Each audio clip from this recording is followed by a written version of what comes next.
Welcome down to my 9-foot homemade oak bar. Pour yourself a cold one. You are listening to Bucs in the Basement. My name's Chris, and Craig here is the biggest Pirates fan you'll ever meet. Let's talk Pirates baseball now. Welcome to Bucs in the Basement. Now I see the changes in this town. They change, they say one thing, but then the next day it's different. They change, but they don't know what they want. All they do is change.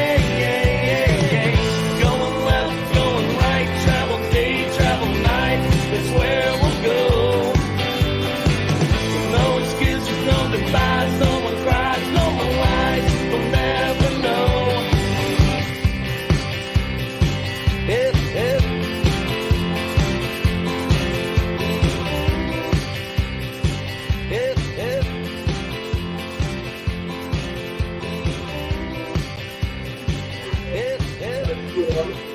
Welcome, everybody, to a live Bucs in the Basement show. If you saw the other one, this is take two. Lost the internet connection, which usually happens on these live shows. But this will be like our second opening day. I don't know if we did the home opener, but we definitely did do an opening day. My brother from another mother, Gary Morgan, my co-editor over at Inside the Bucs Basement. He's also co-host of the Pirates Fan Forum over there with Jim Stam at DK Pittsburgh Sports. And we are here at Allegheny City Brewing. Mitch Keller was here yesterday debuting a Keller beer that they had made for him. Great time. So coming back down here just to kind of talk about this opening day. And I've got my Yins hat on, but I've also got the 412 because, you're saying the Blackout 412. And one thing that I love about this city and I love about these teams is when they always say you don't just play the team, you play the city. Yeah, I think that's fair, man. It's true. And right now, the Pirates are poised to kind of help carry the banner a little bit this year. I think they're in for, I think, a little bit more of an entertaining summer than we've had for a long time.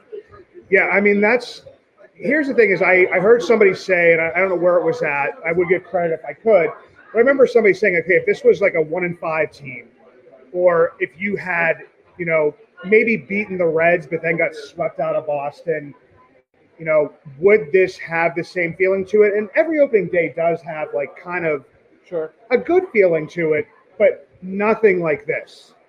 No, I mean, the only thing that can make it better is if they wrap up the Reynolds saga today. But I mean, I'm just going to put it out of my head today and go in with Kutch and everything else and the good feeling of 4-2 and knowing that when I leave this stadium after this game, they're still going to have a winning record. I can't say that that's happened an awful lot, Craig. No, and I don't know. When I looked at it, I was looking I think we went to 3-3 at this time last year. And then after that, I'm pretty sure we went under 500 for the rest of the season. So at least this year. I think we reached it again when we hit the Royals series. Oh, that's what it was. I do remember that. Yeah. Then they kind of came back down. But, I mean, right now, we coming off of, a great start by Mitch Keller. Brian Reynolds just absolutely hitting the tar. It's off of the bat, off the ball, off of everything. The man is seeing the ball better than I think I've seen him in – except for those months of June. He's usually a June guy. So is Kutch. This team could be frightening. if they keep this going, man, this could be awesome. And like you said, everything that's going on today, we've got, AJ Burnett coming in, throwing to Russell Martin. That McHenry's going to be floating around there someplace. Neil Walker's going to be walking around. Hell, you might even see Steve Blass. he can't stay away from something like this is going on. And I was looking – I've been looking this whole time. The standing room only tickets have gone to $125 today. I was telling my wife, we could probably make about $300 on our tickets right now if we wanted to for Pirates. I'm just saying this isn't normal. That's all I'm saying. It's definitely a different feeling. But Gary, to have you on here and to have you kind of talk about this stuff, you did make a little comment today on Twitter. We're not complaining about lineups. But is that delay or Heineman or when he comes back, hopefully, Austin Hedges, them batting like that 8-9, because both of us had kind of like written before that we maybe would have liked that, second leadoff hitter in Bay. Is that something you'd see? Like, I mean, I know Shelton's going to have 156 different lineups, so that's something we'd maybe see at some point in time. Yes, but it seems like that's where they're more than happy to stick the catcher now. I'll be honest, I don't care as much about it right now as I will when Hedges comes back. Because Hedges has been an automatic out. That's what he's been. And I'm not even dissing the guy. I knew that coming in. I knew that's what he was. Defense, 100%. Bat, maybe. And if you get lucky, he'll hit some home runs. But it doesn't really matter where you bat him. It's a hole. Yeah. And here's the thing is, like, Jason DeLay last year, he did hit that, bomb over the monster, the shot off of the monster. That's not really been a part of his game since Altoona, and I think, 2019 for about the first half of the season. But even last year, he was getting singles. Like, he was getting on a little bit more than the other catchers that we're talking about. Even Heineman, it's just basically been Hedges is absolutely terrible. Yeah, he's a bad hitter. And I think when they do that, I think they're doing O'Neal Cruz a disservice by leaving the lineup like that at the bottom. Because I think you want additional hitter and a chance. That said, what has Bay done for getting dropped by? Nothing, right? Yeah. You'd very much be admitting that you want that turnover in your lineup. And maybe they just don't believe in it.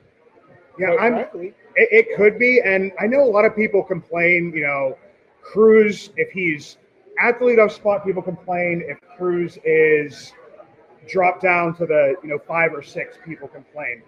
But for me, Cruz, once he started getting hot last year in Indianapolis, was when he started being in the leadoff. He for some reason, he likes that. Plus, he gets the most protection he could possibly get. Eventually, you would want him hopefully to be your 3 or 4 hitter. But right now at, being the leadoff, that's not that big of a deal, is it? It's not. I was just talking, actually, I was on a Boston podcast just the other night. Oh, nice. So, I asked them point blank kind of, what were you guys thinking not pitching to O'Neal Cruz at all the way Brian Reynolds was ripping you apart? You did it for 3 straight games. They ignored Ted Williams and pitched around O'Neal Cruz. And basically, they were flabbergasted by it too. But that's kind of what this lineup is right now. Nobody wants to touch Cruz.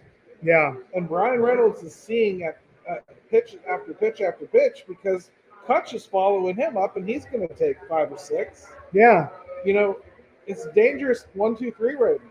And that's the crazy part about McCutchen here is, if he even starts hitting a little bit, he had a pretty hard – he's been hitting the ball pretty hard, but he's also that guy that if you're going to give him the walk, he's going to take it. I think I said on Twitter the other day, the athleticism will slip, speed will start to fall off. Maybe the field tools kind of go away, the arm lessens a little bit, right? But Andrew McCutchen's eye is double what it was when he was an MVP. Yeah, and I'm watching him, and watching an at bat with Andrew McCutchen for me is actually fairly entertaining at this point in time because he's an older guy now. So if the ball falls out of the catcher's mitt, he's reaching it down. It's oh, I'll help you out there, Sonny. It's kind of a cool little thing that he does. But with him, I was worried, and I said it had nothing to do with McCutchen. I was worried about him being in that 3 spot, and I don't know if that's going to continue. I think the only thing that really makes that change, and maybe change quickly, is if Brian Hayes gets hot. I think the only thing that really makes it change is probably Andy Rodriguez eventually coming up, because that's really the only impact bat that you can see coming up that they'd want to stick anywhere near the top of that order. And I think Derek Shelton's more than happy to have the veterans right in the heart. Just take it, and it's giving, like you said, it's giving Cruz protection, it's giving Reynolds protection. Yeah. And that's what I worry about with Brian Hayes is What type of protection is he getting right now, though? Is it his approach at the plate, or is it the types of pitches he's seeing because they know they can pitch around him to get to, Jack Sawinski, who did take a few walks and is hopefully turning things around, but for the most part is striking out a decent amount. And maybe if you have a Kanan Smith and Jigba behind him, that surprisingly may give more protection just because he has such a good approach at the plate. It will, and it's early too. Like, I think, for instance, there's a lot of people already talking about sending Jack Sawinski down. I mean, and heck, they were talking about not having him come north to begin with. But he's going to get an opportunity, and he swings an authoritative enough bat that when he does make contact, he's going to go out. And I wouldn't even be shocked in this series. He does, because then it would. If anybody was watching, I'm a minor league guy. First at bat of the night in the doubleheader last night, Travis Swaggerty hits a ball. Yeah. And then he basically goes, I think he went like 4 for 9 in the doubleheader last night.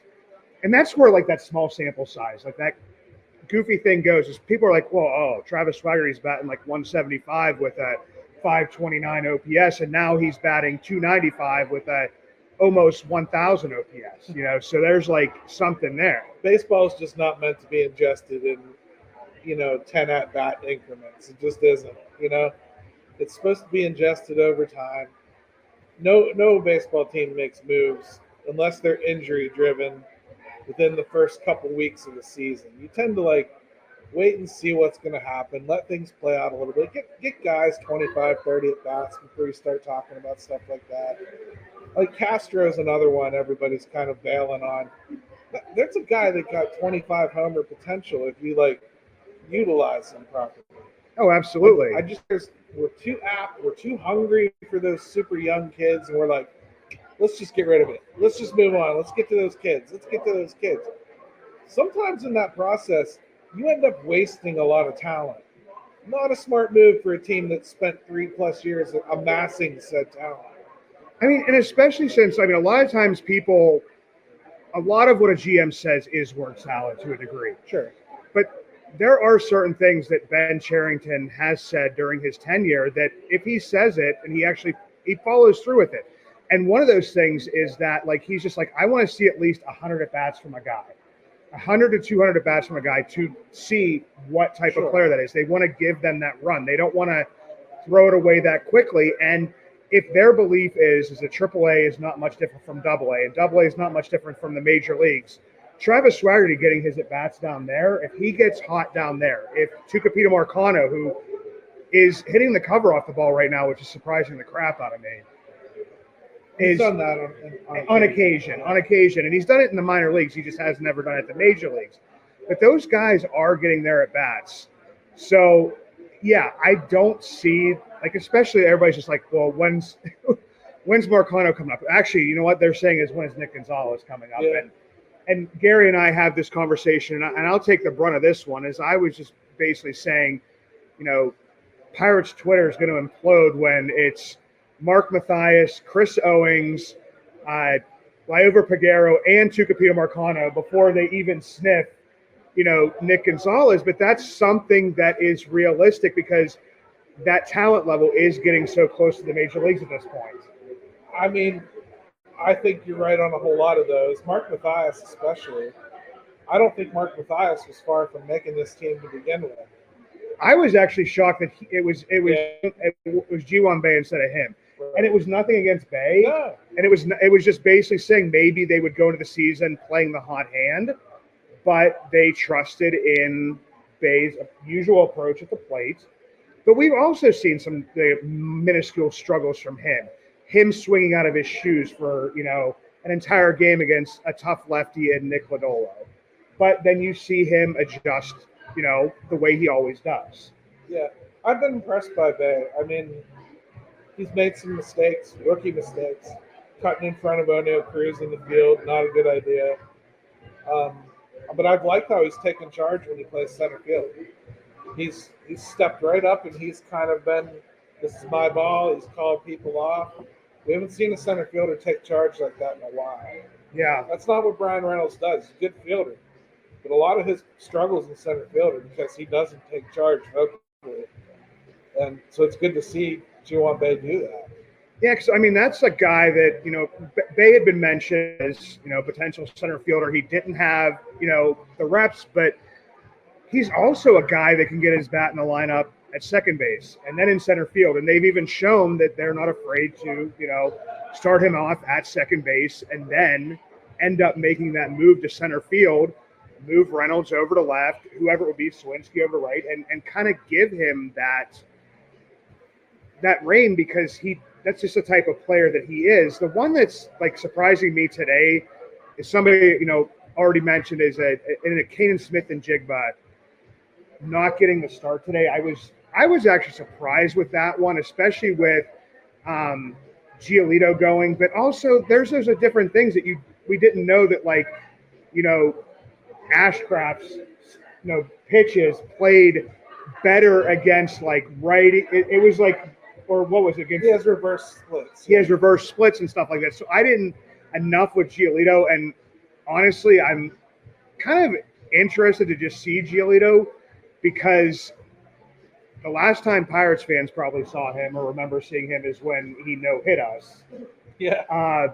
But he hasn't been that same pitcher for a while now. No, we're getting lucky. We're missing their two, I would say, top 1 and 2 pitchers right now. Right? Yeah. If you're not seeing Cease, then you're. Yeah, we're not seeing Cease. We're not seeing Lance Lynn. Yeah. So I mean, I'm happy to not see either of them. Giolito, okay. Kopech's been pretty bad. So we'll see what happens there. We got a good shot in this series, though. Yeah, and I know some Pirates fans are a little bit upset about the way that the starting rotation has fallen for this opening series. It's not something that I worry about. Don't worry, everybody. You're going to get to see your favorite players at some point in time. You'll get to see Roansy Contreras, which I want to talk to Gary about this, because, I mean, we may have texted about it, since we text like pretty much almost every day. But I honestly didn't expect that. I was pleasantly surprised by Contreras' start, just because I wasn't sure how much he was going to be built up coming out of the WBC. I just had no idea what to expect from him. I only saw him pitch once this spring. So I just didn't have a clue what he was going to do. I'm pretty honest about that shit when I put it out on Twitter. Yeah. I haven't seen him pitch this year, so I don't know what to expect. I have no idea how stretched out he is. I watched him in the WBC more than I did spring training. Yeah. So I was very encouraged by that.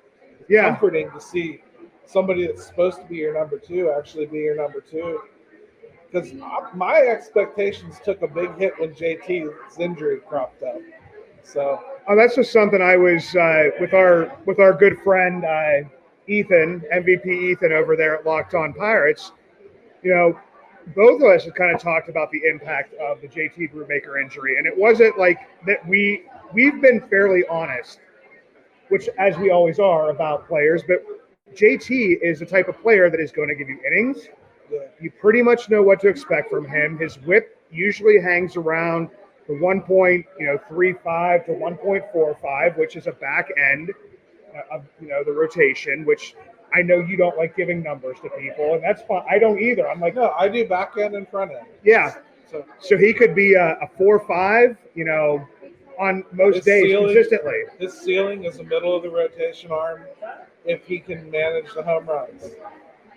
Yeah, and that's pretty much what. And the thing that frustrates me so much is we saw the strikeouts working for JT like they had worked for him in the minors prior to his injury in 2019. Right. That's the thing because he was. I mean, people can go back and listen to this. I'm not going to take back what I saw. In 2019, I had JT Brubaker ahead of Mitch Keller, and even at some point in times up until 2020 and 2021, I had JT ahead of Mitch. Now Mitch has morphed into a different pitcher, and unfortunately JT has maybe suffered a very similar injury to what he did last time. Last time it didn't require surgery. this time we're not so sure just yet. We're not so sure just yet, but I mean, I think you can honestly say the consternation is wise, because if he does have Tommy John, the likelihood of him returning as a starter is very slim. Yeah. And even right now, I'd have to say we're fairly safe in saying we think it's going to be most of the season, if not all of it. Yeah. Whether he has surgery or not. Even at that, you're looking at him probably returning as a bullpen. And that's a great transition to the bullpen here, because we were like, I was at the beginning of the season, and I've told this a bunch of times, I thought, Johan Oviedo would start out as the long reliever. Right now guys are starting to find, their place in this bullpen. But I always still worry about those innings and where those innings are going to come from. Yeah. So I know that, Gary, there's other guys that, you're looking for from the minor leagues that you think can come up, and, that's why some of these guys have options. This is the way that Ben Cherington has always run his bullpen, and to some degree his pitching staff at times. Maybe not as much this year with the pitching staff, but the rotation, but with the bullpen. So who are some of those guys like that you're looking for? You've been tweeting about them, but whoever hasn't heard that, or seen that. I mean, the first task is really going to be when Robert Stevenson is off the IL, who goes down? Because that's going to be a really tough decision as it is. It's going to have to be somebody with options. Let me see. Are they going to send down David Bednar? I don't think so. Do you think they might send down Holderman? I'm not seeing that. I don't think it'll be Underwood. First of all, he's better than y'all think. This is a Dwayne Underwood truther, and I've listened to him, and I see if you put him in the right spots and you pick his spots, he's not a bad reliever. Not to mention, he's going to give you innings, and he's going to have an ERA around 4. It's what he does. If you need him to give you 2 innings, he'll give you 2 innings. Is he going to give up a run every now and then? Yep. Yes, he is. Will Crow's out of the same cut. He's got one option. DeJong can't go down. He has no options. Yeah. You're not going to just throw him down. Hernandez can't go. Yeah, because then you got to offer him So back. who are you looking at sending when Robert Stevenson? You're looking at Will Crow or Dari Moretta. And Money Moretta has Tell me that's not a tough decision, though. Because, I put it out on Twitter, and everybody keeps hitting me with, it's got to be DeJong. It's got to be DeJong. That's because you just saw DeJong get hit. He's the only one that's gotten hit. Yeah. Let's give it, when that actually comes up, I really want you to honestly think about it. And think about what the Pirates are doing. They cut somebody like him. They're giving away 60 innings. When we're telling you they don't have enough to cover the innings. It's definitely going to be a tough decision to make, and I just watched Johan Ramirez look pretty good last night. And Johan Ramirez, towards the end of last season, everybody, of course, went to, he didn't look that great in spring training. I don't care. And I don't think the Pirates do either, because they didn't take into account, there were spring training battles. I don't want you to think that they were completely ignored. We thought the spring training battle was a little bit bigger than it was in certain spots, but there was obviously a spring training battle between Caden Smith-Njigba and Travis Swaggerty. There was one between Rodolfo Castro, G1 Bay, and Tucupita Marcano. Yep. So and Matthias got tossed into that. A little bit towards the end. So, but they also looked, when they were trying to make those decisions, they looked at previous performances from the last year. Yeah. So if there would be a decision that would need to be made at some point in time, Johan Ramirez looked good at the end of last year, and they must like what they see, or he wouldn't be here right now. I think Johan Ramirez is a perfectly good guy to have stored in AAA. I think he's a great answer when they need something. I like Carmen Majinski. The move to the bullpen for him was, I think, brilliant. I think it makes him much more likely to make it this year than I did when he was going to be a starter. Cody Bolton, same thing. Yeah, Cody Bolton looked good last night. Love both of those options. I think Colby or Selby. Yeah. Just combine his name. We'll just call him Colby. Colin Selby. Colin Selby. I knew who you were talking about. I'm this far away from pronouncing his name. I was going to say, have you got anything to eat yet today? No. Okay, that's why. That's why unfiltered Gary Morgan here, which is the type of Gary that I like. That's the reason that we've been friends for as long as we have through pandemics and through whatever. We always keep each other laughing. We always send each other a text when we're having a bad day. But I mean, this is not a bad day. This is really good. This is a great day to be in Pittsburgh. This is a great day to get ready for some Pirates baseball. But I did want to ask just one more thing. And you had just wrote about Moretta for Inside the Bucs Basement. Yeah. And all the stuff that you saw. And I know some people are readers and some people are listeners, so I want to put it out there on audio as well. Dauri Moretta was a good pitcher within the Reds farm system. Very good. Came up, struggled a little bit, got sent back down, came back up and actually pitched pretty decently. Yep. And then they're like, okay, from a team that has no bullpen to speak of. No, I mean, and I highlighted what his issues were. You know, he has control issues, and I think we've seen that even in this short sample size where things have gone well. Yeah. He struck out 5, but he's also walked 2. You know, and we're talking 2.1 innings here, guys. All right, that's excellent for strikeouts. Strikeouts, you're like, yeah, but walks, you don't want, 2 and 2.1 innings is not great. You can get around that. His problem with the Reds was 10 home runs in 26 innings. Yeah. You aren't going to last on it. Nobody's going to want you when you give up 10 home runs in 26 innings. Yeah, and let's be honest. I mean, he's looked great. He's been great. But Pittsburgh fans love the intensity. They love the attitude. If anybody's watching, he comes out. He gives them, the money signs. I mean, it is just and that's the one thing that I want to talk to. If anybody's going to listen to the next one, I'm going to have John Wayner, The Rock, on the regular Bucs in the Basement podcast. Is the feeling with inside that clubhouse. Like, here's the thing is, like, how much better, Gary, is it to go to an opening day like this for the fans when things are going well?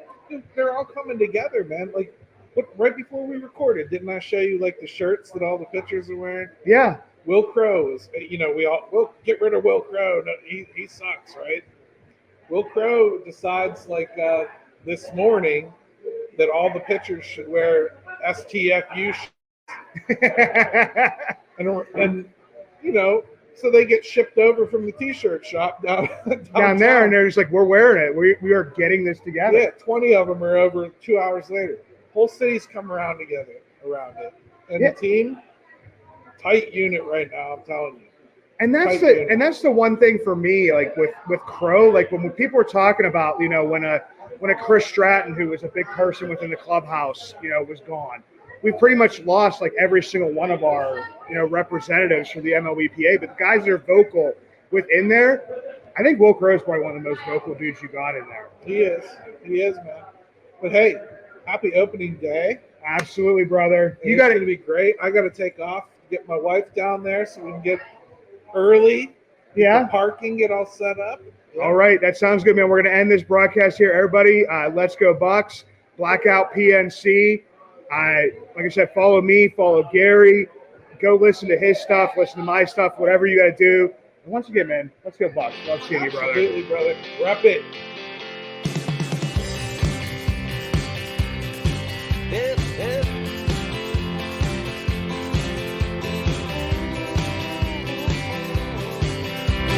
Now I see the changes in this town.